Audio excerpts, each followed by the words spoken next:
하룻밤 잠만 좀 자자니까. 튕기지마 걸레녀나 특전사 에이스 여군에게 고백했다 차인 찌질한 간부. 그는 대대장과 짜고 전 부대원이 보는 앞에서 그녀의 머리를 강제로 삭발시켜버렸지만 이후 그녀의 아버지인 국방부 장관이 부대로 찾아와 모든 걸 쑥대밭으로 만드는 이야기입니다. 영상 시청 이전에 구독과 좋아요 부탁드리겠습니다. 저희에게 큰 도움이 됩니다. 경기도 이천. 대한민국 육군 특수전사령부 그중에서도 가장 날카로운 이빨로 불리는 제707 특수임무단 백호부대가 자리한 곳. 이곳은 평화로운 논밭의 풍경과는 완전히 격리된 강철과 화약 냄새가 지배하는 또 다른 세계였다. 707의 심장부 대테러 훈련장 킬하우스. 돌입 5초 전. 쾅. 가상의 문이 폭파되고 검은색 대테러 전투복을 입은 그림자 4개가 섬광탄의 연기 속으로 빨려 들어갔다. 방 클리어. 좌측 확보. 인질 발견. 고함과 총성이 뒤엉킨 지 불과 30초. 상황 종료. 인질 안전 확보. 퍼펙트. 통제실 모니터 앞에서 훈련을 지켜보던 대대장 황독수 중령이 마지못해 뱉어낸 말이었다. 그의 시선은 단 한 명의 대원에게 고정되어 있었다. 진압팀의 선두에서 가장 빠르고 정확하게 표적을 무력화시킨 대원. 1팀의 에이스 천지수 중사였다. 무거운 방탄 헬멧을 벗자 땀에 흠뻑 젖은 머리카락이 드러났다. 규정에 맞게 단정히 말아올린 머리망. 그 아래로 형형하게 빛나는 짙은 쌍꺼풀의 눈동자. 천지수 중사는 707 역사상 가장 압도적인 기량으로 탑팀을 이끄는 유일한 여군 전투 요원이었다. 그녀는 단순한 여군이 아니었다. 사격, 침투, 근접 격투, 폭파. 모든 분야에서 그녀는 707의 남성 대원들을 압도했다. 그녀의 존재는 백호부대의 자부심인 동시에 누군가에게는 견딜 수 없는 질투의 근원이었다. 수고했다. 훈련장을 나서는 그녀에게 일중대장 우태석 대위가 다가왔다. 훤칠한 키와 서글서글한 인상. 하지만 그의 눈은 언제나 끈적한 집요함으로 천중사를 쫓고 있었다. 천중사, 오늘 실력은 정말 예술이더군. 밤에 따로 전술 토의라도 한번 해야겠어. 어때? 그의 말에 담긴 노골적인 의미를 모를 천지수가 아니었다. 감사합니다. 하지만 훈련 복귀 보고가 우선입니다. 천지수는 한치의 흔들림 없는 목소리로 답하고는 그를 스쳐 지나갔다. 그녀의 등 뒤로 우태석의 미소가 굳어지는 것을 그녀의 동기인 박시우 중사가 똑똑히 보았다. 무기고에서 총기를 정비하던 박 중사가 조용히 입을 열었다. 지수야. 조심해. 우 대위, 저거 뱀 같은 놈이야. 너한테 흑심 품은 거 부대 사람 다 알아. 저놈 자기가 거절당했다고 생각하면 무슨 짓 할지 몰라. 천지수는 묵묵히 자신의 소총을 닦을 뿐이었다. 나는 군인이다 시우야. 군인이 군인의 본분을 다하는 곳에서 그런 사사로운 감정은 끼어들 틈이 없어. 끼어들게 해서도 안 되고. 여긴 그런 상식이 통하는 곳이 아닐 수도 있어. 특히 저 황독수 중령이 있는 한. 박시우 중사의 말대로였다. 황독수 중령. 그는 특전사 내에서도 가장 골수까지 마초 성향으로 가득 찬 지휘관이었다. 그는 여군이 행정이나 지원 보직이 아닌 707의 최선두에서 에이스 노릇을 하는 것 자체를 못마땅해 했다. 천지수가 뛰어난 성과를 낼수록 그것은 황 중령에게 자신의 권위에 대한 도전이자 부대의 남성성이 훼손되는 일로 받아들여졌다. 그는 통제실에서 천지수의 훈련 영상을 되돌려보며 혀를 찼다. 계집이. 저렇게 날뛰게 놔두니까 부대 기강이 안 잡히는 거야. 남자 새끼들은 뭐 하는 거야. 전연 하나 못 이겨서. 그의 분노는 천지수를 향한 것이 아니라 천지수에게 압도당하는 남성 대원들을 향한 것이었지만 그 분노의 칼날은 결국 가장 빛나는 존재인 천지수를 겨누게 될 터였다. 그날 밤 이천 기지의 차가운 막사. 천지수는 고된 훈련을 마치고 홀로 침상에 앉아 낡은 사진 한 장을 매만지고 있었다. 다정한 미소를 짓고 있는 중년의 남성. 그녀의 아버지 천무진이었다. 그녀는 아버지가 평범한 공무원인 줄로만 아는 부대원들과는 달리 그의 진짜 신분을 알고 있었다. 대한민국 국방부 장관. 그녀는 자신의 배경을 철저히 숨겼다. 장관의 딸이라는 꼬리표가 아니라 특전사 천지수라는 이름으로 인정받고 싶었다. 그것이 군인이었던 할아버지, 그리고 현재 군을 이끄는 아버지에 대한 그녀만의 존경 방식이었다. 그녀는 아버지를 생각하며 군화끈을 다시 조였다. 이곳 이천에서 그녀는 오직 실력으로 살아남아야 했다. 하지만 그녀는 몰랐다. 그녀의 실력이, 그녀의 신념이, 그리고 그녀의 존재 자체가 이 어둡고 폐쇄적인 왕국을 얼마나 자극하고 있는지. 비가 추적추적 내리는 이천의 밤이었다. 야간 침투 훈련이 막 끝나고 대원들은 비와 땀으로 뒤범벅이 된 채 장비 반납을 위해 무기고로 향했다. 빗소리에 묻혀 그 누구도 눈치채지 못하는 순간은 그렇게 찾아왔다. 천지수가 무거운 특수 장비들을 내려놓고 한숨 돌리던 그때 무기고의 육중한 철문이 닫히는 소리가 났다. 천중사. 잠시 얘기 좀 하지. 우태석 대위였다. 그는 젖은 전투복 차림이었지만 그의 눈은 불쾌한 열기로 번들거렸다. 그는 무기고 출입문을 안에서 걸어 잠갔다. 무슨 일이십니까? 야간 훈련 복귀 보고는 이미. 그런 딱딱한 얘기 하자는 거 아니야. 우태석이 한 걸음 다가왔다. 좁은 무기고 안에는 화약 냄새와 젖은 흙 냄새, 그리고 우 대위의 숨결이 뒤섞였다. 지수 씨, 넌 정말 대단해. 난 너처럼 강하고 아름다운 여자는 처음 본다. 그가 지수 씨라고 부르는 순간 천지수는 온몸의 감각이 곤두서는 것을 느꼈다. 제 이름은 천지수 중사입니다. 그리고 여긴 공적인 임무 공간입니다. 문 여십시오. 하. 여전히 쌀쌀맞네. 우태석은 조롱하듯 웃으며 그녀의 어깨에 손을 올리려 했다. 천지수가 번개처럼 그의 손을 쳐냈다. 손대지 마십시오. 그녀의 목소리는 얼음장 같았다. 하지만 우태석은 물러서지 않았다. 오히려 그의 얼굴에서 가식적인 미소가 사라지고 뒤틀린 욕망이 드러났다. 천중사. 이 707에서 여군으로 버티는 거 힘들지 않아? 황중령님이 너 별로 안 좋아하는 거 알잖아. 남자 대원들도 너 시기하는 거 모르나? 그가 속삭였다. 내가 내 뒤를 봐주겠다. 편한 보직, 빠른 진급. 아무도 너 못 건드리게 해주지. 나 우태석이 내 여자로만 있어준다면. 그것은 고백의 형식을 띤 명백한 성희롱이자 협박이었다. 그는 자신의 지위를 이용해 그녀를 굴복시키려 했다. 천지수는 그를 정면으로 노려보았다. 그녀의 눈에는 경멸감마저 서려 있었다. 우태석 대위님, 마지막으로 경고합니다. 저는 대위님의 여자가 되기 위해 이 검은 베레모를 쓴 것이 아닙니다. 대한민국을 지키는 군인이 되기 위해 이곳에 있는 겁니다. 그녀는 우태석을 밀치고 잠금장치로 향했다. 그리고 대위님이야말로 군인의 본분을 지키십시오. 그 더러운 제안은 대위님 자신과 이 707 부대 전체를 모욕하는 일입니다. 철컥. 잠금장치가 해제되는 소리보다 더 차갑게 우태석의 이성이 끊어지는 소리가 났다. 에이. 중사년이. 그의 얼굴이 분노로 시뻘겋게 달아올랐다. 감히 일개 중사가, 그것도 여군 따위가 707 중대장인 자신의 호의를 거절하고 모욕까지 주다니. 내가 감히 날 거부해? 좋아. 후회하게 해주지. 이 707이 너에게 지옥이 되게 만들어주마. 내가 그렇게 지키고 싶어하는 그 군인의 본분이라는 게 얼마나 우스운 건지 뼈저리게 느끼게 해주겠다. 무기고를 뛰쳐나가는 천지수의 등 뒤로 우태석의 저주가 비수처럼 날아와 박혔다.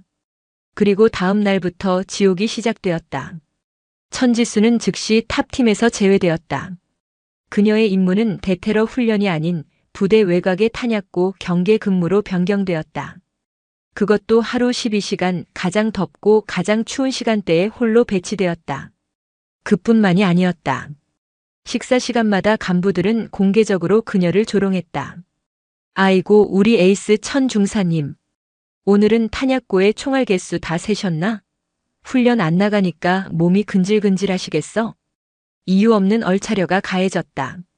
전투복 각이 잡히지 않았다는 이유로 군화에 먼지가 묻었다는 이유로 그녀는 연병장에서 홀로 완전 군장구보를 돌아야 했다. 하지만 천지수는 묵묵히 모든 것을 견뎠다. 그녀는 단 한 번도 불평하거나 억울함을 호소하지 않았다. 그저 묵묵히 자신의 임무를 수행했다. 그녀가 불합리한 명령에 토를 달거나 저항하는 순간 그것은 우태석에게 또 다른 공격의 빌미를 줄 뿐임을 알았기 때문이었다. 그녀의 꼿꼿한 태도는 황독수 중령과 우태석 대위를 더욱 미치게 만들었다. 그들은 그녀가 무너지고 울고 애원하는 모습을 보고 싶었다. 저년, 독한 년, 저 눈빛 좀 봐. 아직도 살아있어. 황독수 중령이 이를 갈았다. 대대장님, 전현의 저 자존심을 완전히 꺾어버릴 방법이 있습니다. 전현이 여군으로서 그리고 인간으로서 가장 치욕스럽게 느낄 만한 그런 방법이 말입니다. 우태석이 뱀의 혀처럼 속삭였다. 황독수의 눈이 번뜩였다. 뭔가? 전현이 저렇게 규정 따지고 군인 정신 따지는 이유가 뭡니까? 결국 나는 너희와 다르다는 선민의식 아닙니까? 특히 저 머리. 규정대로 망을 했다지만 저것 자체가 여자라는 표식입니다. 저걸 없애버리는 겁니다. 머리를? 네. 전 대대원이 보는 앞에서 군기 위반이라는 명목으로 특전사에는 여자 머리는 필요 없다. 오직 특전사 머리만 있을 뿐이라고 본보기를 보이는 겁니다. 전현의 마지막 자존심인 저 머리카락을 밀어버리면 저 독한 눈빛도 무너질 겁니다. 황독수 중령의 입가에 잔인한 미소가 걸렸다. 좋아. 아주 좋아. 당장 바리깡 준비시켜. 내일 아침 전 대대원 연병장 집합이다. 천지수 중사에게 진짜 군인이 되는 법을 가르쳐주마. 다음 날 새벽 이천 특전사 기지 위로 칼날 같은 겨울바람이 불었다. 온도계는 영하 10도를 가리키고 있었지만 연병장의 도열한 707 백호부대 대원들은 그보다 더한 공포로 얼어붙어 있었다. 긴급 전 대대원 집합. 대대장 황독수 중령이 단상 위에 섰다. 그의 옆에는 만족스러운 미소를 감추지 못하는 우태석 대위가 서 있었다. 제707 특수임무단은 대한민국 최강의 부대다. 황 중령의 고함이 새벽 공기를 갈랐다. 하지만 최근 들어 우리 부대의 군기가 해이해지고 군인이 아닌 민간인 행세를 하려는 자들이 보이고 있다. 특히 여군이라는 이유로 특별 대우를 바라며 부대 분위기를 흐리는 자가 있다. 모든 대원들의 시선이 한 곳으로 향했다. 대열의 가장 끝에 여전히 꼿꼿하게 서 있는 천지수 중사였다. 그녀는 어젯밤 박시우 중사로부터 무슨 일이 있어도 내일 아침 집합에는 나가지 말라는 절박한 경고를 들었지만 도망치지 않았다. 천지수 중사. 단상 위로. 천지수는 한치의 망설임 없이 절도 있는 동작으로 뛰어가 단상 앞에 섰다. 중사 천지수. 좋아. 그 목소리. 아직 쌩쌩하군. 황 중령이 단상에서 내려와 그녀 주위를 어슬렁거리며 맴돌았다. 그는 마치 사냥감을 희롱하는 맹수 같았다. 천중사. 자네는 스스로가 707의 에이스라고 생각하나? 저는 부여된 임무에 최선을 다할 뿐입니다. 임무? 하. 황 중령이 그녀의 뒤로 돌아가 규정에 맞게 단단히 말아 올린 그녀의 머리망을 손가락으로 툭 쳤다. 이게 군인의 머리라고 생각하나? 규정에 맞게 정돈했습니다. 규정? 내 말이 규정이다. 황 중령이 포효했다. 특전사에는, 특히 2707에는 여자 머리란 존재하지 않는다. 오직 전투머리만 있을 뿐이다. 적의 총알이 내년에 이 긴 머리카락을 보고 피해갈 것 같나? 내년에 그 여자임을 상징하는 머리카락이 우리 백호부대 전체의 기강을 무너뜨리고 있다. 그것은 말도 안 되는 트집이었다. 궤변이었다. 우대위. 예, 대대장님. 우태석 대위가 기다렸다는 듯 무언가를 들고 앞으로 나섰다. 지잉의 귓가를 찢는 기계 소음. 낡고 녹슨 군용 이발기였다. 연병장의 공기가 얼어붙었다. 대원들은 경악했다. 설마 했지만 그 설마가 눈앞에서 벌어지려 하고 있었다. 천중사의 그 여자 머리가 얼마나 부질없는 것인지 오늘 전 대대원 앞에서 똑똑히 보여주겠다. 천 중사에게 진짜 군인의 머리를 선물해주지. 황중령이 우태석에게 눈짓했다. 우태석은 희열에 가득 찬 미소를 지으며 윙윙거리는 이발기를 들고 천지수에게 다가갔다. 천지수 중사. 거부하는 즉시 항명으로 간주 군법회의에 회부하겠다. 천지수는 눈을 감았다. 그녀는 도망칠 수 없었다. 여기서 저항하면 그녀는 상관의 정당한 명령에 불복종한 군인이 될 뿐이었다. 그녀는 이 부조리한 무대 위에서 자신의 모든 것을 내던져야 하는 순간에 몰렸다. 아버지, 보고 계십니까? 저는 군인입니다. 그녀는 눈을 떴다. 그녀의 눈에는 눈물이 없었다. 오직 강철 같은 의지만이 담겨 있었다. 싫어. 하지 마. 그때였다. 대열 속에서 박시우 중사가 뛰쳐나오려 했다. 하지만 그의 동료들이 그를 필사적으로 붙잡았다. 미쳤어. 너까지 죽으려고. 우태석 대위는 그 모습을 비웃으며 천지수의 머리망을 거칠게 잡아챘다. 핀이 뽑히고 그녀의 길고 검은 머리카락이 땀과 엉켜 어깨로 쏟아져 내렸다. 오, 이렇게 길었나? 아깝겠는데? 우태석이 음흉하게 속삭였다. 그리고 다음 순간 그는 윙윙거리는 이발기를 그녀의 정수리에 박아 넣었다. 지이그. 끔찍한 소리와 함께 그녀의 머리카락이 속수무책으로 잘려나가 차가운 연병장 바닥으로 떨어져 내렸다. 하하하. 우태석의 광기 어린 웃음소리가 울려 퍼졌다. 그는 마치 조각을 하듯, 아니 짐승의 털을 밀어버리듯 난폭하게 이발기를 휘둘렀다. 머리카락이 뭉텅이로 떨어져 나갔고 하얀 두피가 드러났다. 이발기 날이 그녀의 두피를 긁어 몇 군데에서는 피가 배어나왔다. 전 대대원이 그 광경을 지켜보고 있었다. 그들의 눈에는 공포, 동정, 그리고 방관자라는 죄책감이 뒤섞여 있었다. 천지수는 서 있었다. 그녀는 무릎 꿇지 않았다. 비명 지르지 않았다. 그녀는 두 주먹을 피가 나도록 세게 쥐고 자신의 머리카락이 짓밟히는 소리를 들으며 정면의 국기 개양대를 응시했다. 눈물이 뺨을 타고 흘러내렸다. 하지만 그것은 굴욕의 눈물이 아니었다. 이 순간을, 이 치욕을, 이 부조리를 뼛속까지 새기겠다는 맹세의 눈물이었다. 그녀는 자신의 존엄성이 발가벗겨지는 이 순간에도 군인의 자세를 잃지 않았다. 꼿꼿하게. 꼴 좀 봐라. 하. 이제 좀 군인답네. 머리숱이 많아서 그런가 아주 시원해 보이는군. 황독수 중령이 만족스럽게 웃었다. 머리카락이 엉망진창으로 잘려나가고 군데군데 피가 맺힌 천지수의 모습은 처참했다. 복귀. 황중령의 명령이 떨어졌다. 천지수는 경례를 붙였다. 피 맺힌 두피와 눈물이 범벅이 된 얼굴로 그녀는 가장 절도 있는 동작으로 경례했다. 충, 성. 그리고 그녀는 돌아서서 자신의 잘린 머리카락이 흩뿌려진 연병장을 가로질러 대열로 복귀했다. 그 어떤 승리자보다 당당한 걸음걸이였다. 그날 밤, 아무도 없는 샤워실. 천지수는 거울 앞에 섰다. 쥐가 파먹은 듯한 삭발머리. 그녀는 조용히 면도기를 들었다. 그리고 엉망으로 남은 머리카락을 자신의 손으로 깨끗하게 밀어버렸다. 매끄러운 두피가 드러났다. 그녀는 거울 속에 자신을 바라보았다. 머리카락은 사라졌지만 그 눈빛은 조금도 죽지 않았다.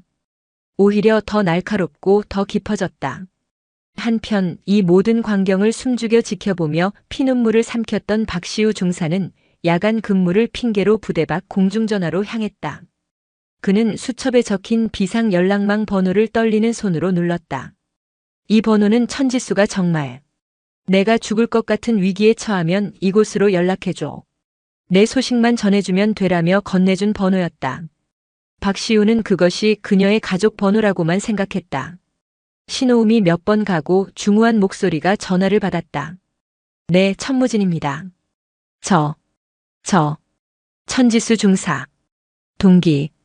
박시우 중사입니다. 박시우는 울음을 터뜨리며 오늘 연병장에서 있었던 모든 일을 단 하나도 빼놓지 않고 쏟아냈다. 수학이 넘어 서울 용산의 국방부 장관실. 천무진 장관은 딸의 소식을 듣는 내내 단 한마디도 하지 않았다. 그의 손에 들려있던 펜이 우두둑 소리를 내며 부러졌다. 알았네. 박중사. 끊지 말고 자세한 위치를 알려주게. 그의 목소리는 분노를 넘어 지독한 슬픔과 결의로 얼어붙어 있었다. 박시우 중사의 전화가 끊긴 곳은 이천의 한적한 공중전화 부스였지만 그 수화기 반대편은 대한민국 국방력의 중추 서울 용산의 국방부 장관실이었다. 새벽 1시. 창밖으로 보이는 서울의 야경은 화려했지만 장관실 내부의 공기는 얼어붙어 있었다. 천무진 국방부 장관은 수화기를 내려놓았다. 그의 표정에는 아무런 변화가 없었다. 분노의 고함도 슬픔의 탄식도 없었다. 그는 그저 미동도 없이 책상 위에 놓인 딸의 임관식 사진을 바라볼 뿐이었다. 갓 하사 계급장을 달고 검은 베레모를 쓴 채 세상에서 가장 자랑스러운 미소로 경례를 붙이던 딸 천지수. 그의 내면을 휩쓰는 것은 뜨거운 분노가 아니었다. 그것은 모든 것을 멈추게 하는 지독한 냉기였다. 시베리아의 동토보다 차갑고 심해의 바닥보다 무거운 절대 영도의 침묵이었다. 박시우 중사의 떨리는 목소리가, 그 울음 섞인 보고가 그의 귓가에 이명처럼 맴돌았다.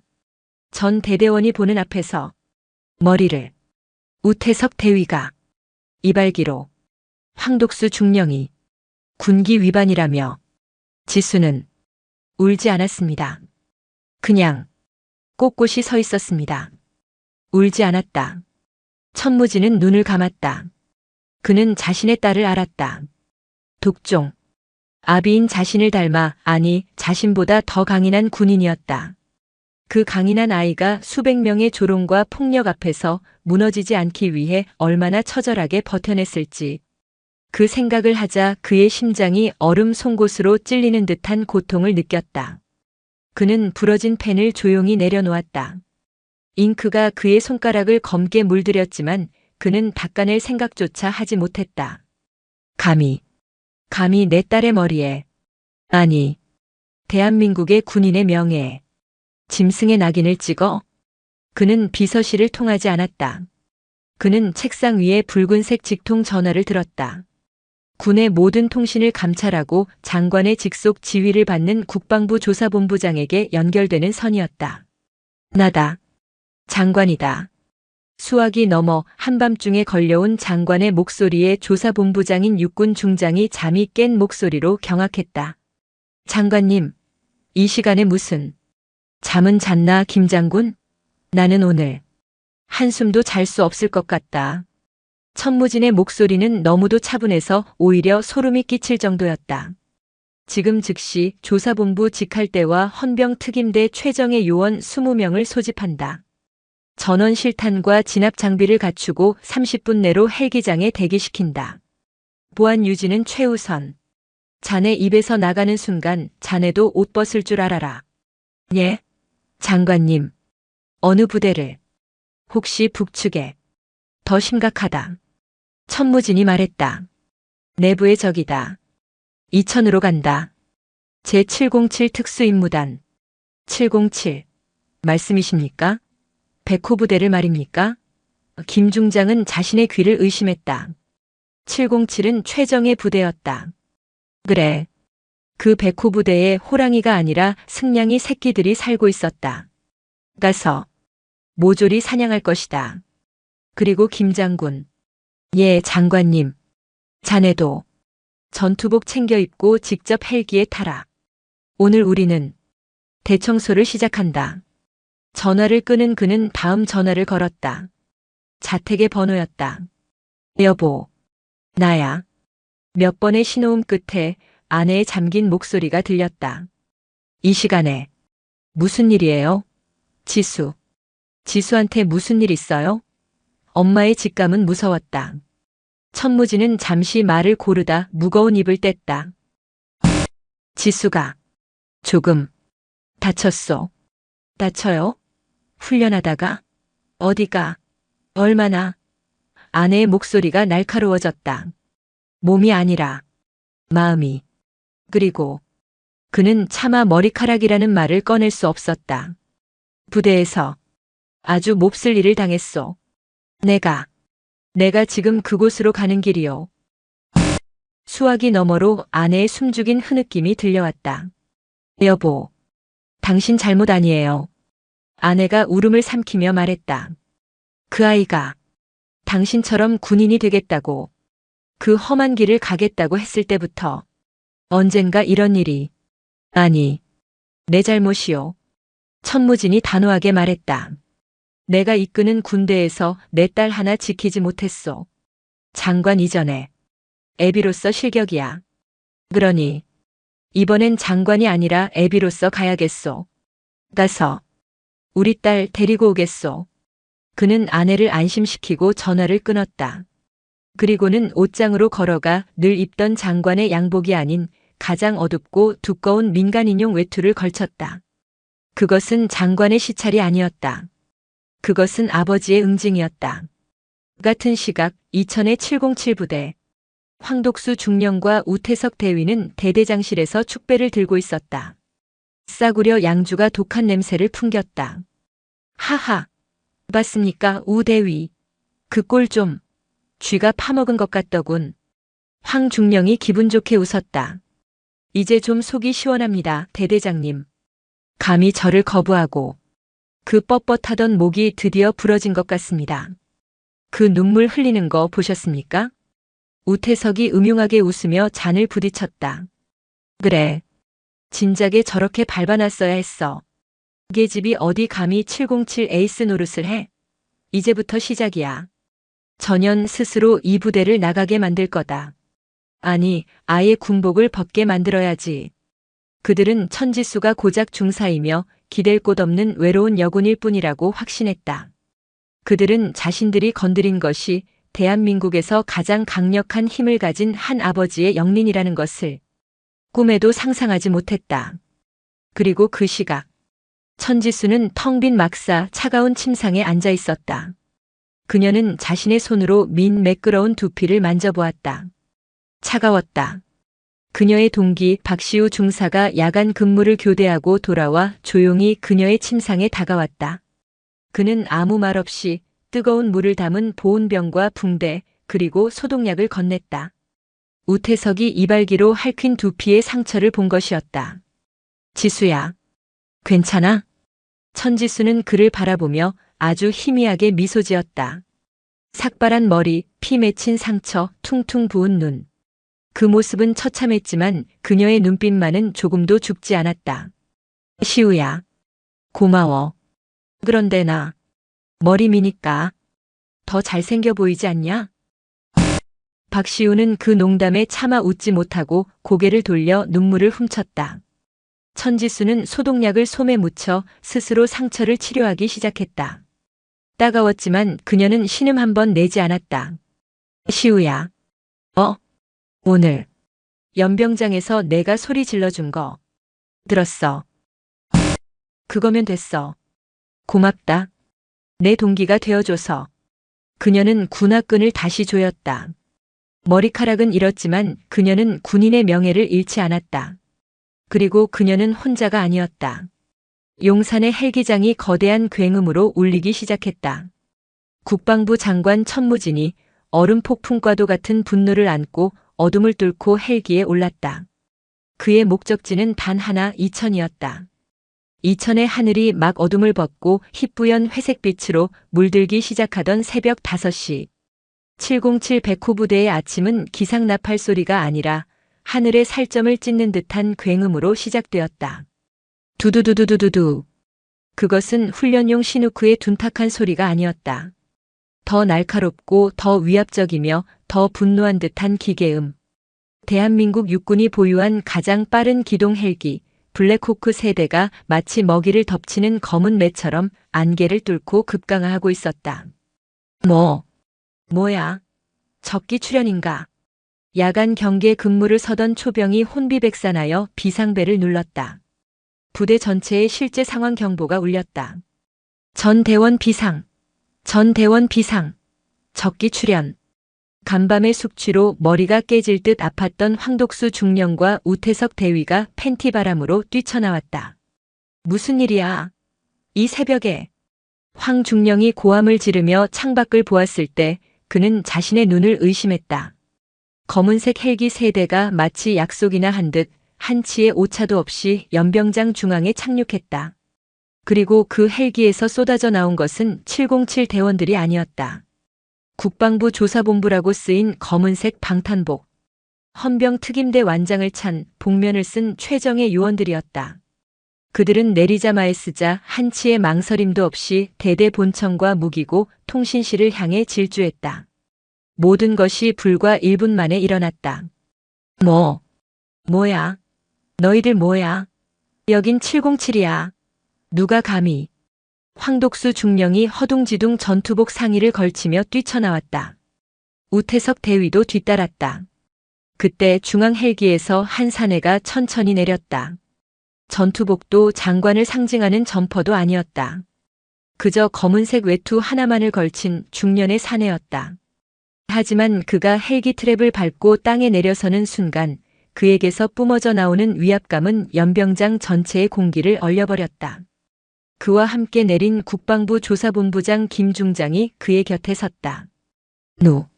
누구십니까? 당장 신분을 밝히십시오. 여긴 군사보안. 황독수 중령이 고함을 치며 다가오던 그 순간 어둠 속에서 얼굴을 알아본 우태석 대위가 황 중령의 팔을 잡아챘다. 네. 대대장님. 저분은. 우태석의 얼굴이 하얗게 질려갔다. 그는 국방일보에서 텔레비전 뉴스에서 수없이 보았던 저 얼굴을 알아보았다. 황독수 중령도 그제야 사내의 얼굴을 확인했다. 대한민국 국방부 장관 천무진.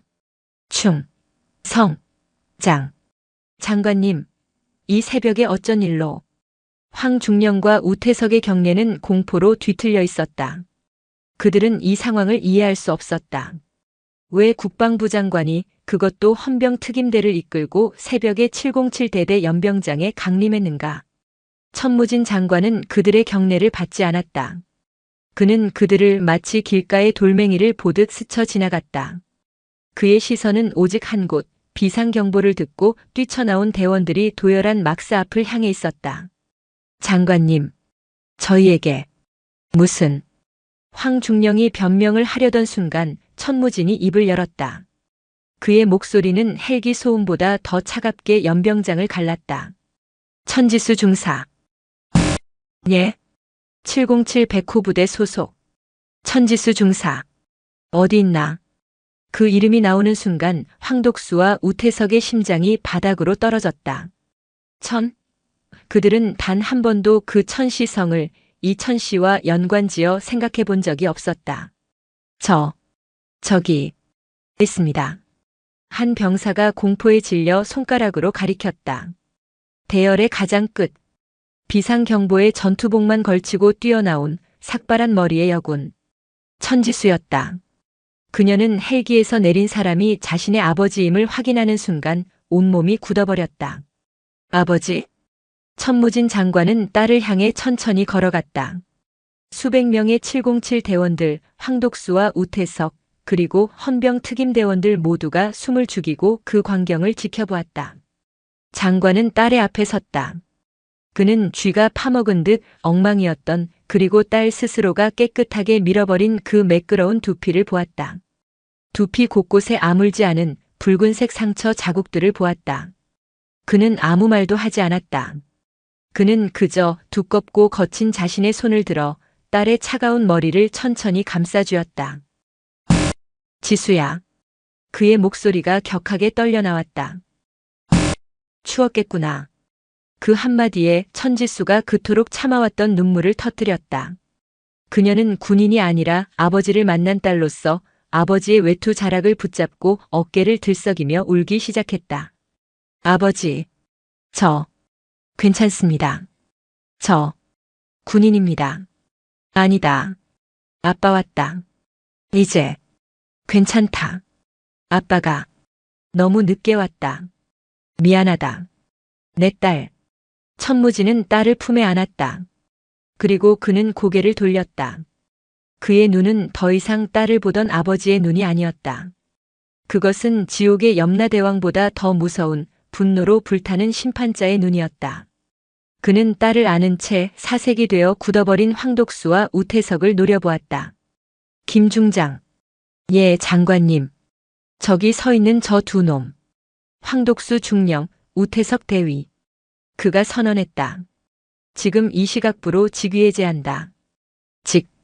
직위해제. 말씀이십니까? 그리고 저 두 놈이 입고 있는 군복. 당장 벗겨라. 예? 저것들은 군인이 아니다. 군인의 명예를 더럽힌 범죄자다. 저 신성한 전투복을 입을 자격이 없다.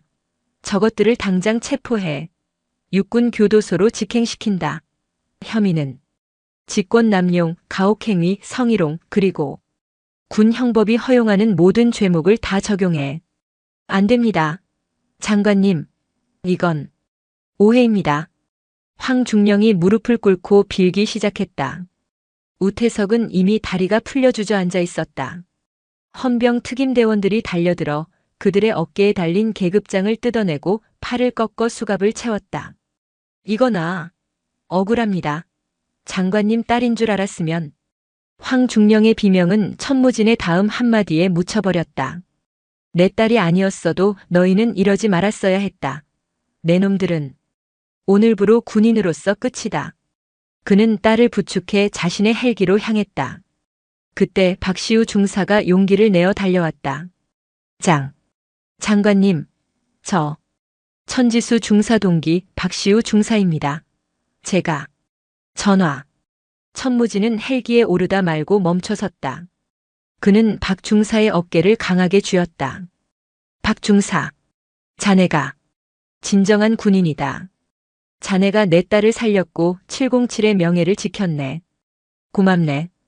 정말 고맙네. 헬기의 문이 닫혔다. 새벽을 찢고 나타났던 검은 헬기들은 그렇게 다시 어둠 속으로 사라졌다. 연병장에 남겨진 것은 계급장이 뜯긴 채 끌려가는 두 전직 간부와 자신들의 지휘관이 대한민국 국방부 장관의 딸을 삭발시켰다는 충격적인 사실에 넋이 나간 707 대원들, 그리고 이 모든 것을 정리하기 위해 남겨진 조사본부의 서슬퍼런 헌병들 뿐이었다. 이천의 새벽은 그렇게 피와 눈물로 얼룩진 심판을 맞이했다. 국방부 장관 전용 헬기는 이천의 차가운 공기를 벗어나 서울로 향하고 있었다. 굉음이 가득한 헬기 내부 천무진 장관은 자신의 외투를 벗어 딸의 어깨를 감쌌다. 천지수는 아버지의 어깨에 기댄 채 그동안의 긴장이 한꺼번에 풀어진 듯 탈진한 상태로 눈을 감고 있었다. 그녀의 삭발한 머리 위로 헬기 내부의 붉은 비상등이 비쳤다. 천무진은 그 상처투성이 머리를 차마 만지지 못하고 딸의 손을 꼭 잡았다. 딸의 손은 얼음장처럼 차가웠지만 군인의 굳은 살이 박여 딱딱했다. 그 굳은 살이 그의 마음을 더욱 아프게 찔렀다. 헬기가 착륙한 곳은 용산의 국방부 헬기장이 아니었다. 국군 수도병원의 응급 헬기장이었다. 헬기 문이 열리자 그곳에는 병원장과 최고의 외상 전문의들, 그리고 한 여인이 초조하게 그들을 기다리고 있었다. 지수야. 장관의 아내이자 지수의 어머니인 오선혜였다. 그녀는 한달음에 달려와 헬기에서 내리는 딸을 부축해 안았다. 내 딸, 내 새끼, 이게 무슨 꼴이야? 오선혜는 딸의 머리를 보자마자 말을 잇지 못하고 오열했다. 그녀는 황독수나 우태석처럼 그 머리를 조롱하거나 비난하지 않았다. 그녀는 그저 세상에서 가장 소중한 보물을 다루듯 상처난 딸의 머리를 어루만지며 울었다. 엄마, 나 괜찮아. 그냥 머리카락인데. 괜찮긴 뭐가 괜찮아. 이 바보 같은 년. 얼마나 무서웠어. 얼마나 치욕스러웠어. 천지수는 그제야 자신을 위해 울어주는 어머니의 품에서 그날의 공포와 굴욕을 비로소 토해내듯 눈물을 쏟아냈다. 그 누구 앞에서도 보이지 않았던 25살 여자의 눈물이었다. 천무진은 두 모녀를 바라보며 조용히 주먹을 쥐었다. 그는 병원장에게 고개를 숙였다. 내 딸이기 이전에 대한민국 군인이요. 하지만 오늘만큼은 내 딸입니다. 가장 좋은 병실로. 그리고 최고의 심리 상담관을 붙여주시오. 염려 마십시오, 장관님. 천지수는 즉시 1인실 특실로 옮겨졌다. 두피의 상처는 다행히 깊지 않았지만 감염의 위험이 있었다. 그보다 심각한 것은 외상 후 스트레스 장애였다. 어머니가 딸의 상처를 직접 소독하고 약을 발라주었다. 어릴 때 내가 자전거 타다 넘어져서 무릎 깨졌을 때도 이렇게 약 발라줬는데 오선혜가 애써 웃으며 말했다. 그때도 넌 울지도 않았지. 독한 년. 엄마 닮아서 그렇지. 천지수가 희미하게 웃었다. 지수야. 어머니가 딸의 손을 잡았다. 이제 그만해도 돼.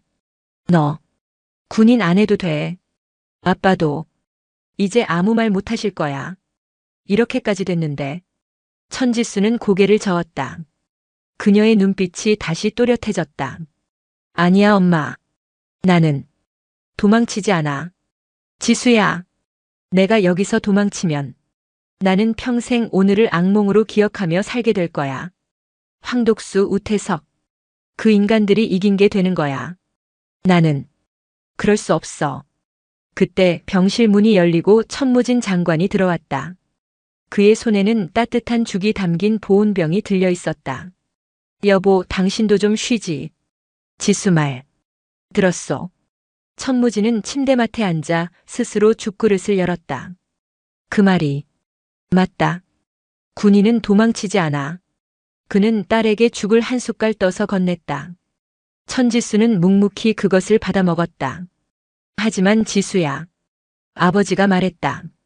이번 일은 내 잘못이 아니다. 내가 겪지 않아도 될 일이었다. 이건 내 잘못이다.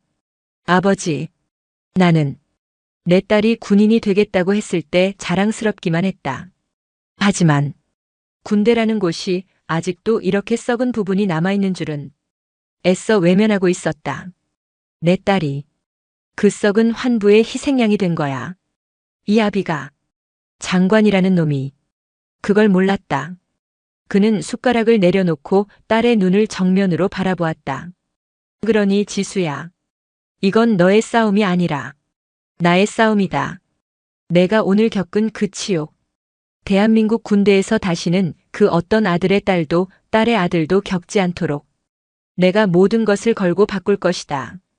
내가 그 증거가 되어다오. 내가 흘린 그 눈물이 헛되지 않았다는 것을 이 아비가 증명해 보이겠다. 그것은 국방부 장관의 약속이자 한 아버지의 피눈물 섞인 맹세였다. 며칠 후 국방부 대회의실. 전군 주요 지휘관 회의가 소집되었다. 그 자리에서 천무진 장관은 독수리 대대 사건과 707 사태를 동시에 거론하며 전군에 걸친 병역 문화 혁신을 선포했다. 인권이 무너진 군대는 그 어떤 첨단 무기보다 약하다. 적과 싸워 이기기도 전에 내부의 부조리로 무너질 것이다. 오늘 이 시간부로 나는 군기라는 이름으로 자행되는 모든 폭력과 성희롱, 인권 유린을 이적 행위로 간주하겠다. 황독수와 우태석은 군사재판에 회부되어 각각 파면과 함께 징역 15년, 10년이라는 중형을 선고받았다. 그들의 부조리를 묵인했던 707의 상급 지휘관들 역시 줄줄이 옷을 벗었다. 그리고 박시우 중사는 위험을 무릅쓰고 동료를 구한 공로를 인정받아 참군인상과 함께 상사 조기 진급 대상자로 선발되었다. 시간이 흘러 봄이 왔다. 천지수는 병원에서 퇴원했다. 그녀의 머리는 이제 제법 자라나 밤송이처럼 까칠까칠한 스포츠 머리가 되어 있었다. 그녀는 그 머리를 숨기지 않았다. 오히려 707의 검은 베레모를 그 위에 당당하게 썼다. 그녀는 부대로 복귀했다. 그녀가 다시 선 이천의 연병장은 완전히 달라져 있었다. 새로운 지휘관이 부임했고 부대원들은 그녀를 더 이상 별종 여군으로 보지 않았다. 그들은 그녀를 부조리한 권력에 맞서 승리한 진정한 백호로 바라보았다. 그녀가 복귀 신고를 위해 연병장을 가로지를 때 훈련 중이던 모든 대원들이 일제히 동작을 멈추고 그녀를 향해 경례를 붙였다. 충성. 그것은 명령에 의한 경례가 아닌 마음에서 우러나오는 존경의 표시였다. 천지수는 멈춰서서 그들에게 꼿꼿하게 답례했다. 그녀의 눈에는 눈물이 아닌 대한민국 최정예 특전사다운 강인하고 따뜻한 빛이 감돌고 있었다. 그녀는 자신의 상처를 극복하고 더 강한 군인으로 그리고 더 따뜻한 인간으로 다시 태어난 것이다. 용인 제3야 전군사령부 고등군사법원. 그날 법정의 공기는 단순한 긴장감을 넘어 대한민국 육군 전체의 명운을 건 듯한 비장함으로 가득 차 있었다. 방청석은 현역 장성들과 영관급 장교들로 가득 메워졌다. 그들은 이곳에 피고인들을 경멸하러 온 것이 아니었다.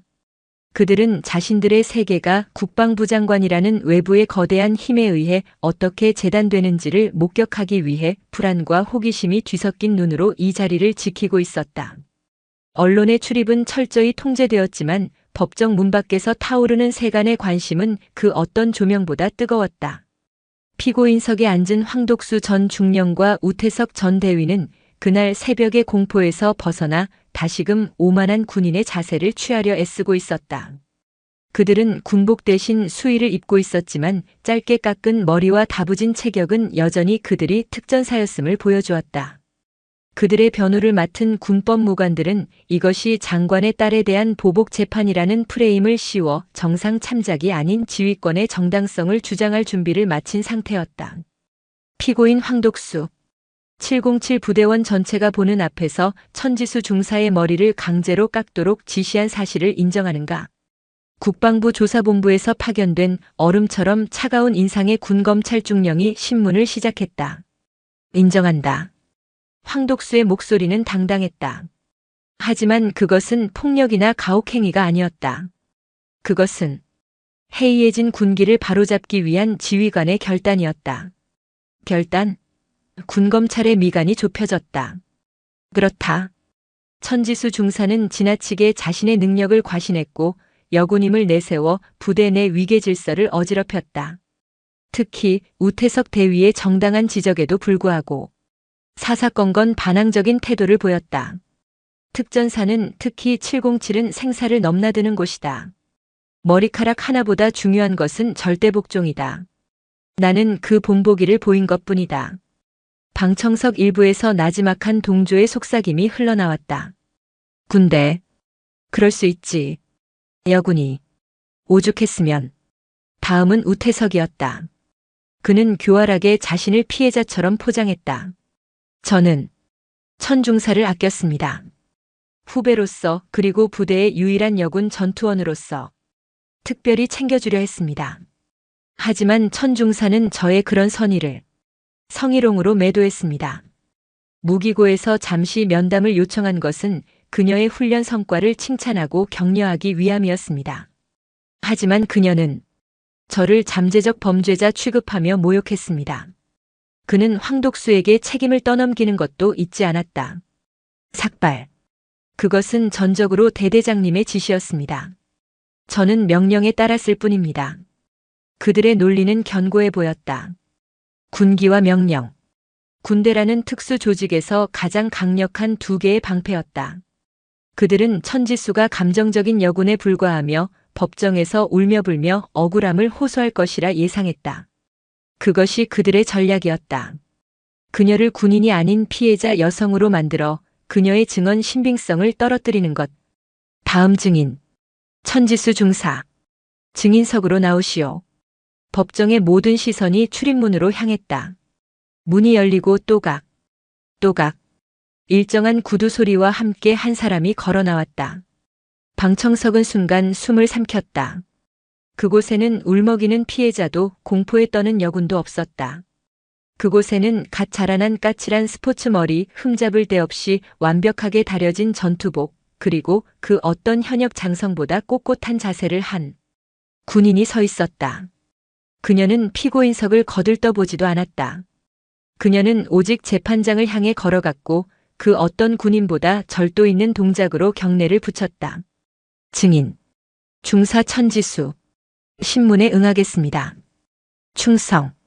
그 목소리에는 떨림이 없었다. 그녀의 눈에는 눈물이 아닌 707 최정예 요원의 냉철한 이성만이 담겨 있었다. 황독수와 우태석의 얼굴이 처음으로 당혹감으로 굳어졌다. 이것은 그들이 예상했던 그림이 아니었다. 증인. 피고인 우태석은 증인을 아꼈으며 선의를 베풀었다고 주장하는데 사실인가? 천지수는 군검찰을 바라보았다. 거짓입니다. 무엇이 거짓인가? 그것은 선의가 아니었습니다. 그것은 권력형 성희롱이었습니다. 그녀는 마치 작전 보고를 하듯 건조하고 정확하게 말했다. 야간 훈련 후 무기고의 문을 잠그고 내 여자가 되면 진급을 보장해주겠다고 말했습니다. 이는 명백한 군형법 제92조의 3 지위를 이용한 추행에 해당합니다. 피고인은 증인이 반항적이었다고 주장한다. 사실인가? 거짓입니다. 저는 반항한 것이 아니라 거절한 것입니다. 그리고 피고인 황독수는 저의 거절을 반항으로 둔갑시켰습니다. 그녀는 재판장을 정면으로 바라보았다. 피고인들은 군기를 말합니다. 저 역시 군기를 말하겠습니다. 군기란 상급자의 불법적이고 사적인 요구에 복종하는 것이 아닙니다. 군기란 이 전투복을 입은 목적, 즉 국민의 생명과 재산을 보호한다는 헌법적 가치를 지키는 것입니다. 피고인 우태석은 그 가치를 사적인 욕망으로 더럽혔고 피고인 황독수는 지휘권을 이용해 그 범죄를 옹호하고 저에게 보복했습니다. 법정은 물을 끼얹은 듯 조용해졌다. 그녀는 감정을 호소하지 않았다. 오직 법과 규정으로 그들을 해체하고 있었다. 피고인들은 제가 여성성을 내세웠다고 주장합니다. 그녀는 손을 들어 자신의 짧은 머리를 가리켰다. 이 머리는 그날의 치욕을 상징하는 것이 맞습니다. 하지만 오늘 이 법정에서 이 머리는 피고인들의 주장이 얼마나 기만적인지를 보여주는 가장 강력한 증거입니다. 그녀는 준비해온 서류철을 들었다. 저는 707 부대원으로서 단 한 번도 두발 규정을 어긴 적이 없습니다. 여기 지난 6개월간 매주 촬영된 저의 용모 사진 14장이 있습니다. 육군 규정 제1조 12항에 완벽하게 부합합니다. 피고인 황독수가 저를 삭발시킨 명분, 두발 분량은 명백한 허위였습니다. 그녀가 말을 이었다. 따라서 그들의 행위는 지위가 아닙니다.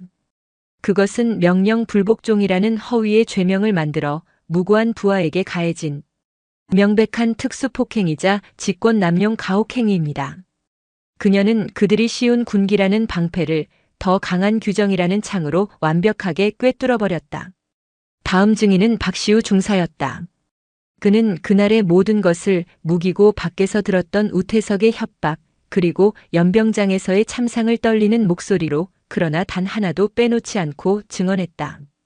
그의 증언은 천지수의 논리에 사실의 무게를 더했다. 마지막 군검찰의 논고가 시작되었다. 존경하는 재판장님, 피고인들은 군인 한 명의 머리카락을 잘랐습니다. 하지만 오늘 우리는 그들이 군대 전체의 명예를 잘라냈음을 목격했습니다.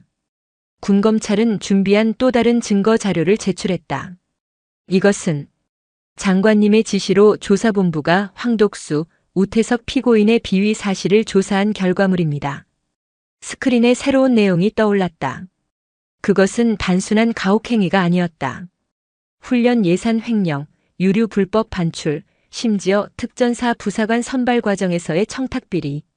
삭발 사건은 그들이 저지른 거대한 부패 빙산의 일각에 불과했다. 피고인들은 군기를 말했지만 그들의 손은 검은 돈으로 더러워져 있었습니다.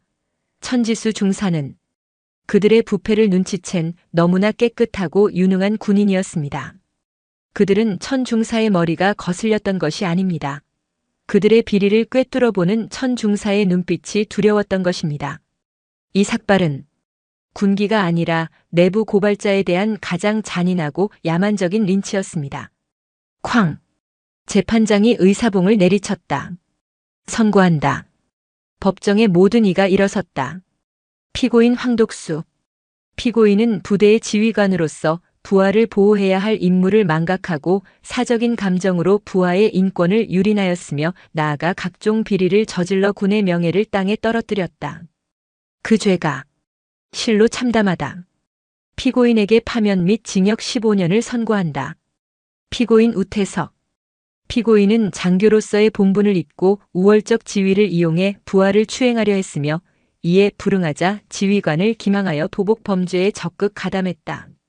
이는 군 지휘 체계의 근간을 흔든 반역적 행위다. 피고인에게 파면 및 징역 10년을 선고한다. 황독수가 억울합니다. 이건 장관의 보복입니다. 라고 외쳤지만 그의 절규는 헌병들의 손에 막혀 공허하게 울릴 뿐이었다. 천지수는 법정을 걸어 나왔다. 그녀의 곁으로 아버지 천무진 장관이 아닌 한 명의 군인 선배로서 윤준장 국방부 조사본부장이 다가와 말없이 거수경례를 붙였다. 천지수도 묵묵히 경례로 답했다. 그녀는 이겼다. 하지만 그녀는 이것이 끝이 아님을 알았다. 진짜 전쟁은 이 법정 밖에서 그녀의 아버지가 시작해야 할 차례였다. 법정의 심판이 황독수와 우태석 개인의 일탈을 단죄했다면 이제 용산 국방부 청사의 거대한 회의실에서는 그 일탈을 가능하게 한 시스템 자체를 단죄할 차례였다. 국방부 장관 천무진은 전군 주요 지휘관 회의를 소집했다. 육해 공군 참모총장과 해병대 사령관 그리고 각군 사령관들이 그들의 어깨에 달린 별들의 무게만큼이나 무거운 침묵 속에서 긴 테이블에 둘러앉아 있었다. 회의실의 공기는 707 법정만큼이나 차가웠다. 천무진 장관은 단상의 중앙에 섰다. 오늘 나는 여러분에게 국방부 장관으로서 그리고 한 명의 군인을 둔 아버지로서 말하려 한다. 그의 첫마디에 모든 장성들의 등이 꼿꼿하게 펴졌다. 아버지라는 단어. 그것은 사적인 감정이지만 이 자리에서는 그 어떤 전략 무기보다 강력한 정치적 선언이었다. 얼마 전 우리 군의 최정예 부대라는 707에서 차마 입에 담기도 부끄러운 일이 벌어졌다. 한 여군 부사관이 전우들이 보는 앞에서 지휘관의 강요에 의해 머리카락을 깎였다. 그는 내 딸이라고 말하지 않았다. 한 여군 부사관이라고 말했다. 여러분 중 일부는 이것을 지휘권 확립을 위한 과도한 열정 혹은 개인의 일탈 정도로 치부하고 싶을 것이다. 그의 시선이 몇몇 장성들의 얼굴을 훑었다. 하지만 나는 단언한다. 이것은 일탈이 아니다. 이것은 우리 군 전체에 퍼져 있는 썩어빠진 관행이 골마 터진 것이다. 이것은 사건이 아니라 증상이다. 그가 탁자를 손으로 내리쳤다. 쾅! 하는 소리가 회의실을 울렸다. 나는 오늘 이 증상이 아닌 이 병의 근원을 도려내고자 한다. 그는 스크린에 프로젝트 방패와 감시자라는 이름의 문서를 띄웠다. 첫째, 지휘관 책임의 개념을 재정립한다.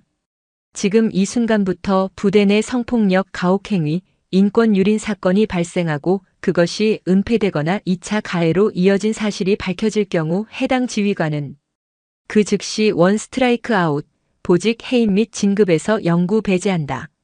장성들 사이에서 동요가 일어났다. 그것은 지휘관의 재량권을 완전히 박탈하는 가히 혁명적인 조치였다.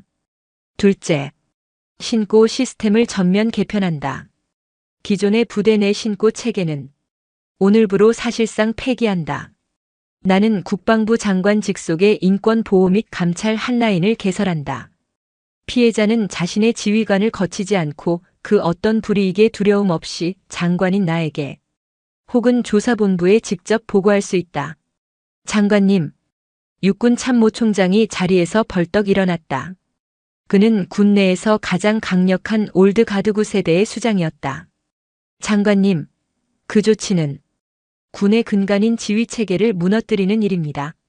어떻게 일개 병사나 부사관이 자신의 지휘관을 건너뛰고 장관에게 직보를 할 수 있단 말입니까? 이는 부대를 마비시킬 것입니다. 마비될 부대라면 차라리 마비되는 것이 낫다. 천무진이 고함으로 맞받아쳤다. 총장이 말하는 그 지휘체계가 지금까지 무엇을 했나? 내 부하가 성희롱을 당할 때, 내 부하가 폭행을 당할 때 그 지휘체계는 피해자를 보호했나 아니면 가해자를 옹호했나? 황독수와 우태석이 바로 그 지휘체계라는 이름 뒤에 숨어 괴물이 되었던 것 아닌가? 그것은 707의 특수한 사례일 뿐입니다. 전군으로 확대 해석해서는 특수하다고? 천무진은 차갑게 웃었다. 그의 눈은 분노로 이글거렸다. 그럼 이것도 특수한 사례인가? 그는 다음 자료를 띄웠다. 그것은 지난 한 달간 그가 비밀리에 지시하여 조사한 전군의 각종 부조리 사건 파일들이었다.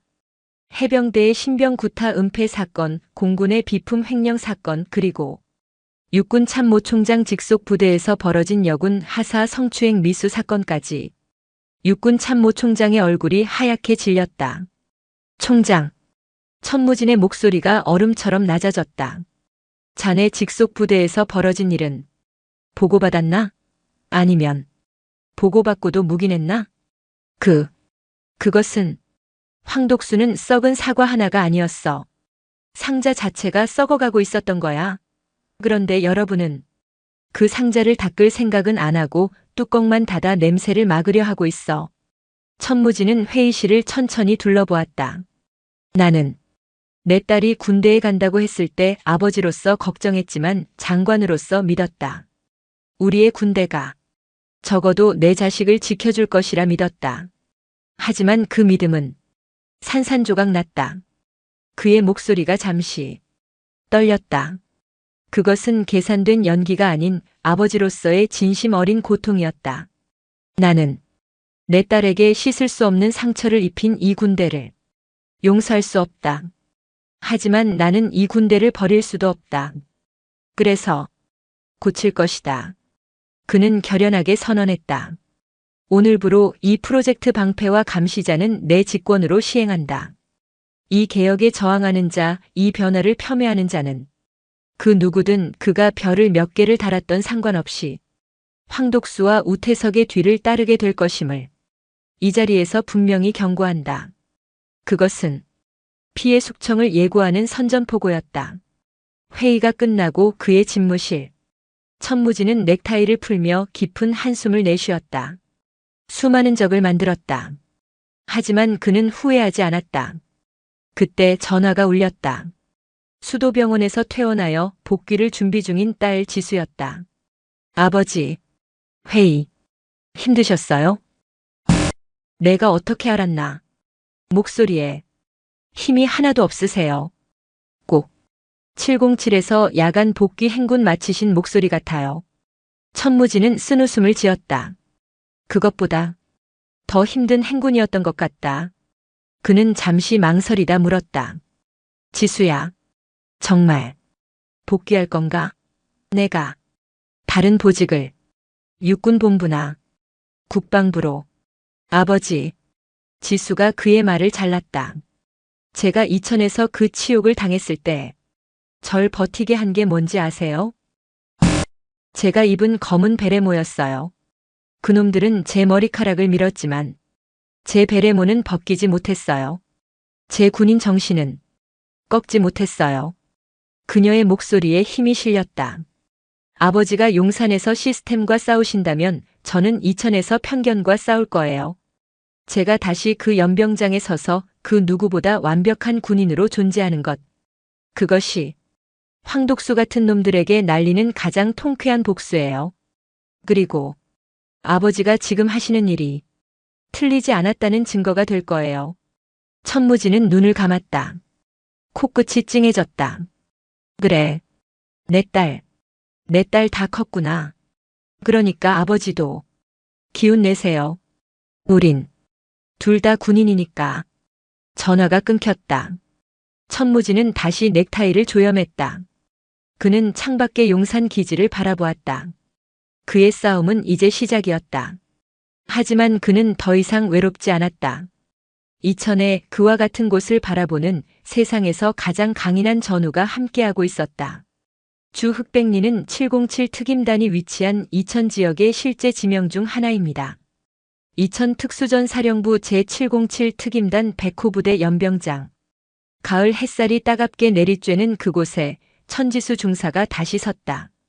그녀가 치욕을 당하고 아버지가 강림하고 지휘부가 통째로 교체된 지 꼭 석 달 만이었다. 부대의 공기는 완전히 바뀌어 있었다. 살얼음판 같던 공포는 사라지고 707 본연의 건강한 긴장감과 전문성만이 감돌았다. 새로 부임한 대대장 중령은 쇼맨십이 아닌 실전 능력을 중시하는 조용하지만 날카로운 작전통이었다. 천지수의 복귀는 조용했지만 부대 전체의 가장 큰 관심사였다. 그녀의 머리는 이제 막 거친 스포츠형으로 자라나 검은 베레모 아래로 단단한 두상을 드러냈다.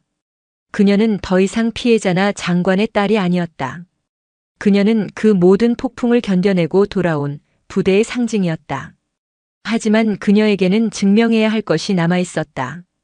동정이 아닌 실력으로 다시 에이스의 자리에 서는 것. 주목. 새로운 대대장이 작전 브리핑을 시작했다. 이번 주 평택의 연합훈련기지에서 미 최정예 델타 부대와 연합 대테러 훈련을 실시한다. 알다시피 이것은 단순한 훈련이 아니다. 상호 운용성을 평가하고 향후 연합작전의 주도권을 결정짓는 사실상의 평가다. 대원들의 눈이 빛났다. 미 측은 이번에 자신들의 최신 인질 구출 장비와 전술을 선보일 예정이다. 그들은 자신들이 교사고 우리가 학생이라고 생각하고 있다. 나는 그들의 코를 납작하게 눌러주고 싶다. 대대장의 시선이 천지수에게 향했다. 이번 연합훈련의 주 도립팀 알파팀의 팀장은 천지수 중사가 맡는다. 회의실이 순간 술렁였다. 복귀하자마자 가장 중요한 팀의 팀장이라니.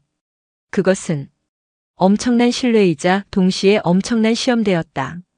천지수는 자리에서 일어났다. 명 받았습니다. 팀원들과 함께 반드시 완수하겠습니다. 평택의 거대한 시가지 훈련장. 평화의 집이라고 명명된 가상의 고층 건물. 상황. 붉은 전갈 테러 단체 다국적 외교관 12명 인질 억류. 건물 전체에 급조 폭발물 설치. 1시간 내 협상 결렬 시 인질 처형 예고. 미 델타팀과 707 알파팀이 합동지휘소에 모였다. 델타팀의 팀장 소령은 위성사진과 건물 도면을 보며 자신만만하게 말했다. 오케이. 우리는 옥상에서 패스트 로프로 진입, 동시에 5층 창문을 폭파하고 돌입한다.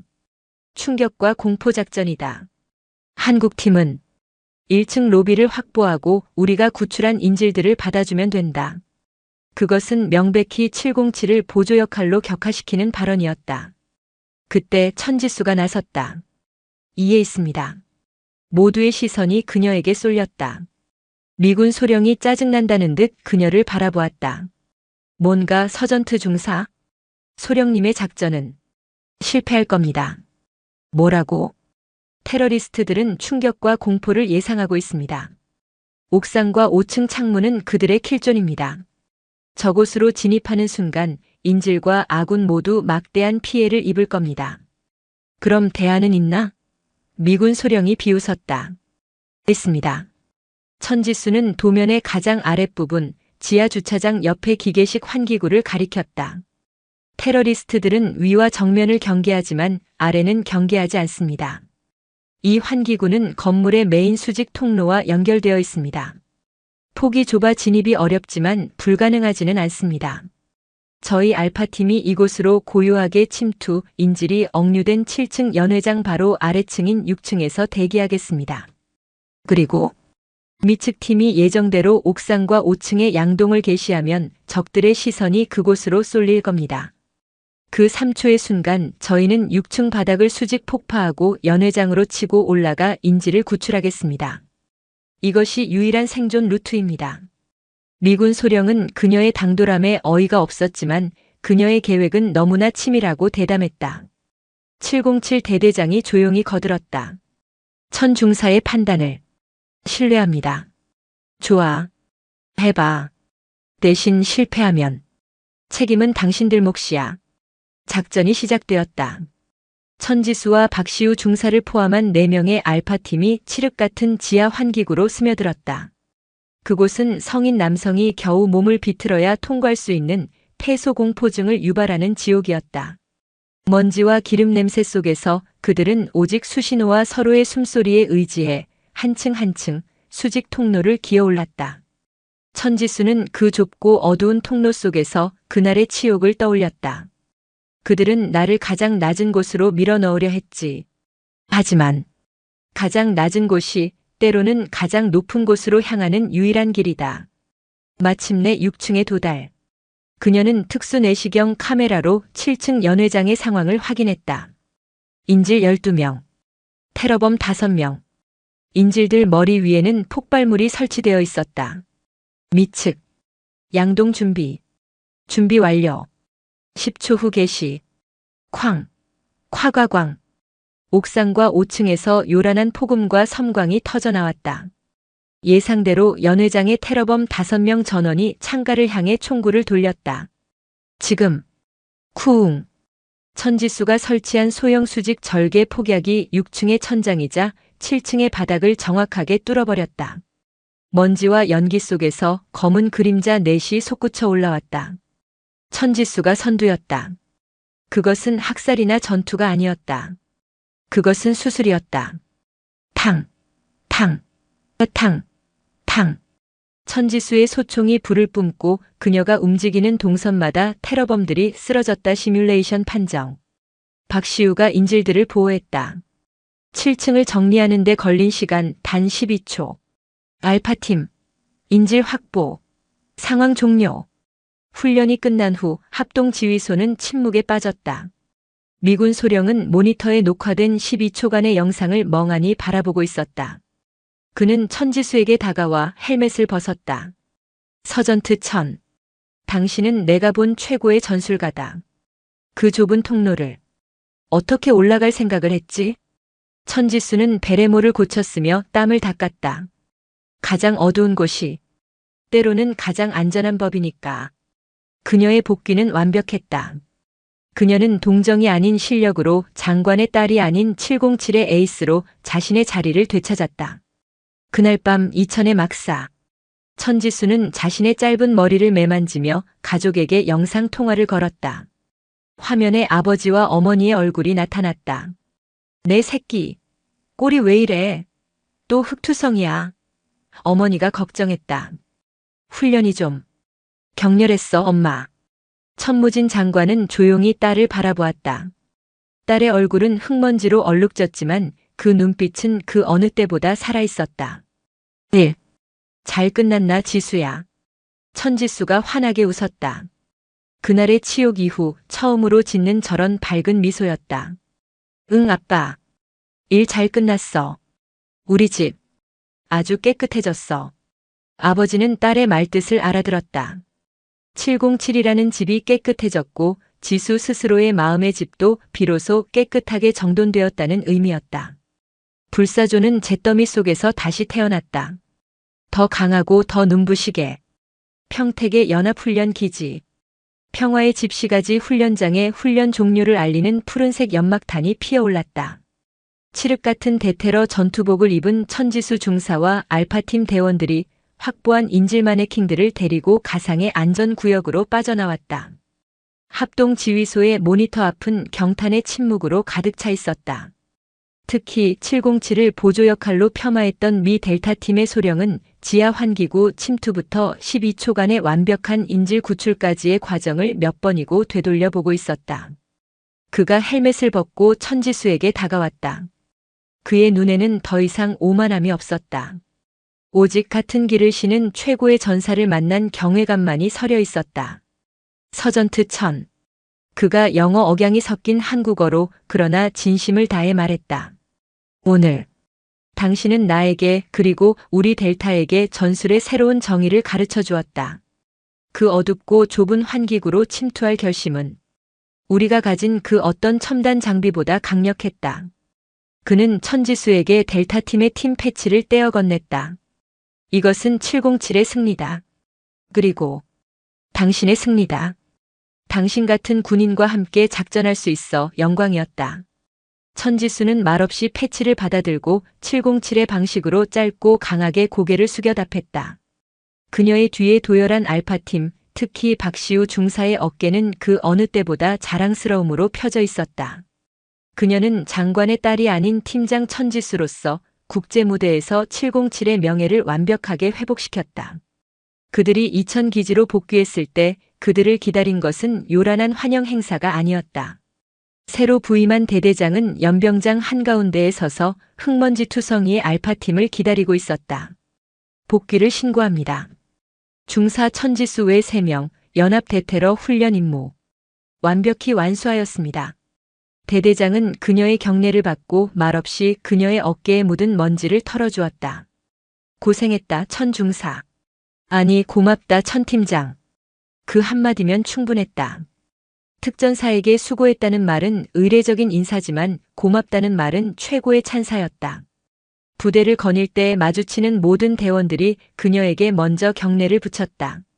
그들의 눈에는 더 이상 동정이나 호기심이 없었다. 오직 실력으로 모든 것을 증명해낸 에이스에 대한 순수한 존경만이 가득했다.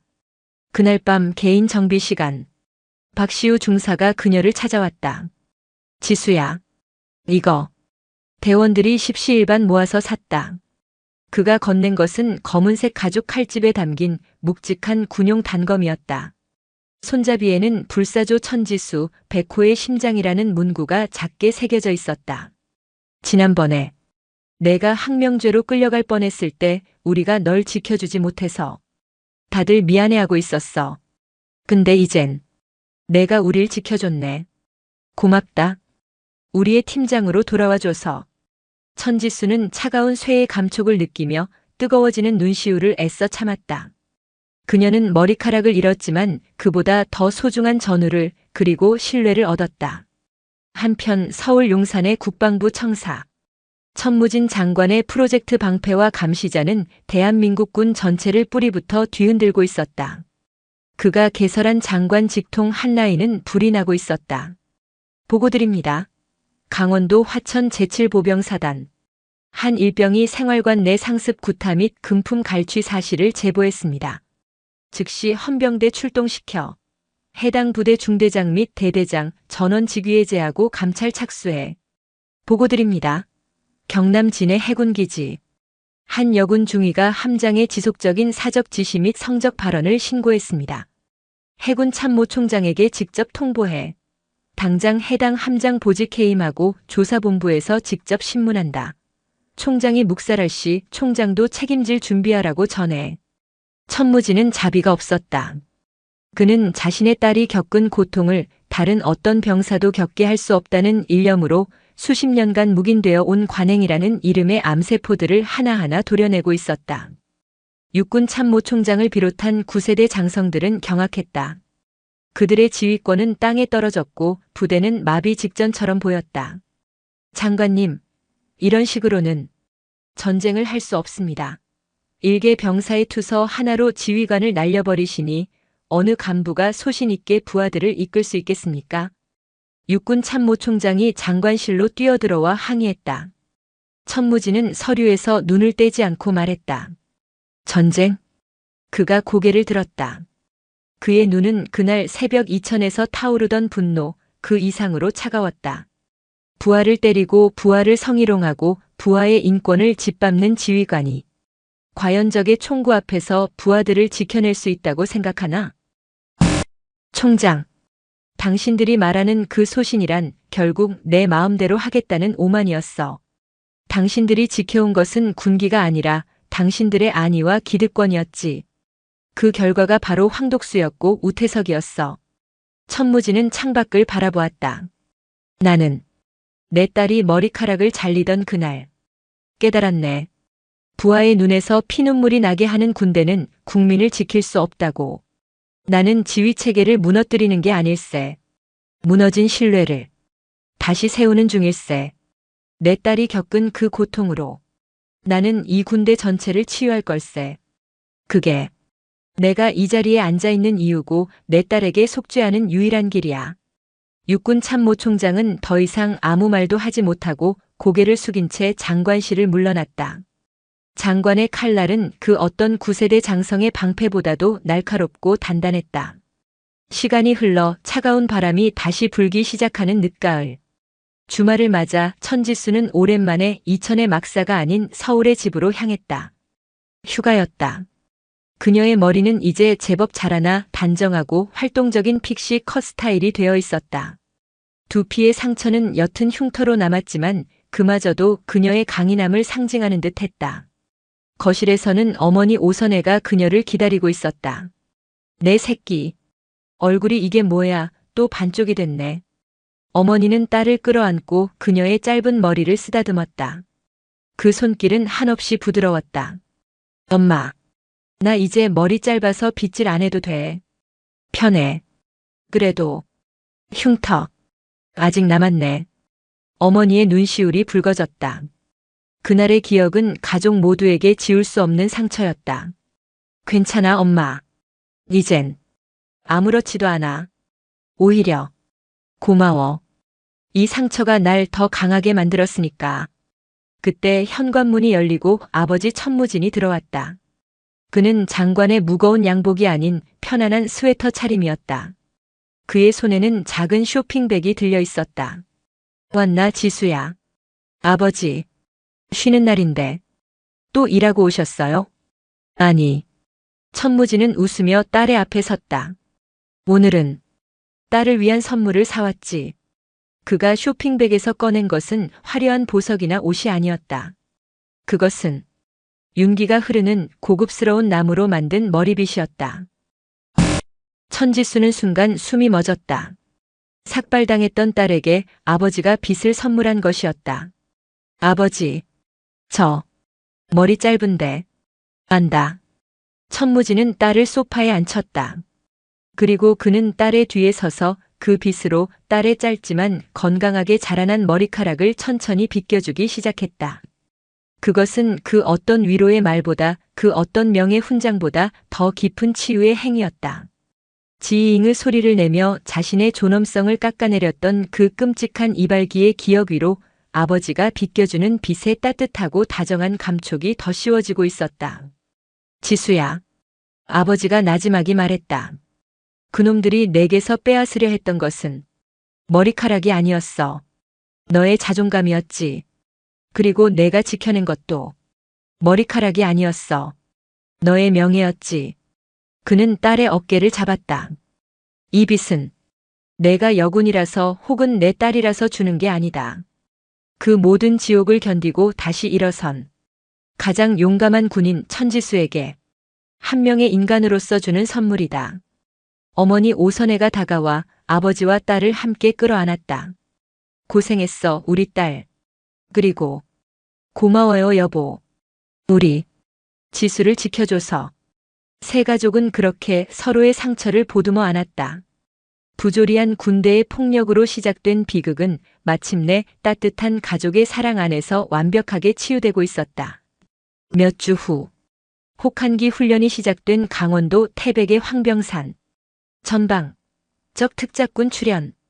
설원을 가르며 검은 베레모를 쓴 707 대원들이 눈보라 속을 질주했다. 그들의 선두에는 그 누구보다 빠르고 강인하게 눈밭을 헤쳐나가는 천지수 중사가 있었다. 그녀의 짧은 머리 위로 하얀 눈이 내려앉았다가 그녀의 열기에 녹아내렸다.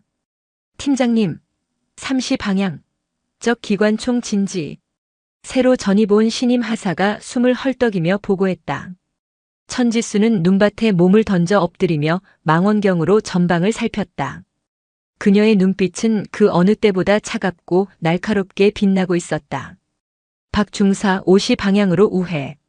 내가 정면에서 시선을 끈다. 나머지 나를 엄호하라. 팀장님, 위험합니다. 군인은 위험에서 피하는 게 아니라 위험하기 때문에 그것을 끝내러 가는 거다. 그녀는 소총을 고쳐 잡았다. 그녀의 귓가에는 더 이상 그날 연병장의 조롱소리가 들리지 않았다. 오직 거친 바람소리, 그리고 그녀의 심장을 뛰게 하는 조국을 향한 맹세만이 울리고 있었다. 돌격. 그녀는 눈보라를 향해, 자신의 새로운 전장을 향해 가장 먼저 뛰쳐나갔다. 상처를 딛고 다시 태어난 불사조처럼 대한민국의 가장 강인한 군인으로. 오늘도 시청해 주셔서 감사합니다. 영상이 즐거우셨다면 구독과 좋아요 부탁드리겠습니다.